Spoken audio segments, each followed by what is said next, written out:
আজ ছিল আমাদের শিলং ভ্রমণের তৃতীয় দিন। আজ করব আমরা সাইট সিন। তাই সকাল সকাল খাওয়া দাওয়া করে এবং রেডি হয়ে আমরা বেরিয়ে পড়েছি বেশ কিছু সাইট সিন করবো বলে। প্রথমেই চলে এসেছিলাম আমরা এলিফ্যান্ট ফলস। এই এলিফ্যান্ট ফলসটি 3টি লেয়ারে বয়ে চলেছে।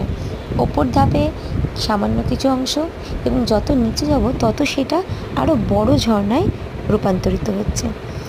সেই ফলসটা দেখে আমরা চলে গেলাম ব্রিটিশের হাতে তৈরি প্রায় 200 বছরের পুরনো একটি উদ্যানে।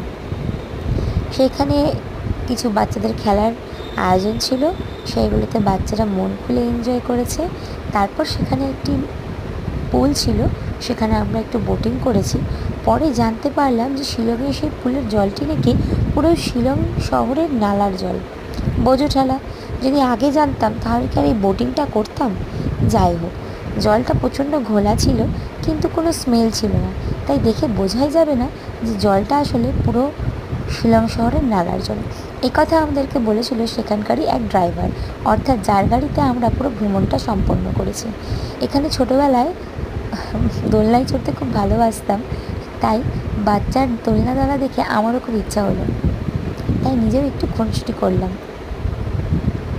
আর একসাথে সবাই মিলে ঘুরতে গেলে এই এক সমস্যা, কে ছবি তুলবে কে তুলবে না, এইগুলো নিয়ে ভীষণ একটা বড় ইস্যু হয়ে দাঁড়ায়।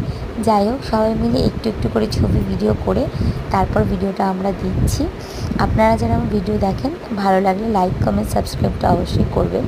এই পুরো পার্কে খেলাধুলার পর আমরা ক্লান্ত হয়ে একটু খাওয়া দাওয়া করে নিয়েছি। আজকের মতো ভিডিওটা এখানেই। রাধে রাধে।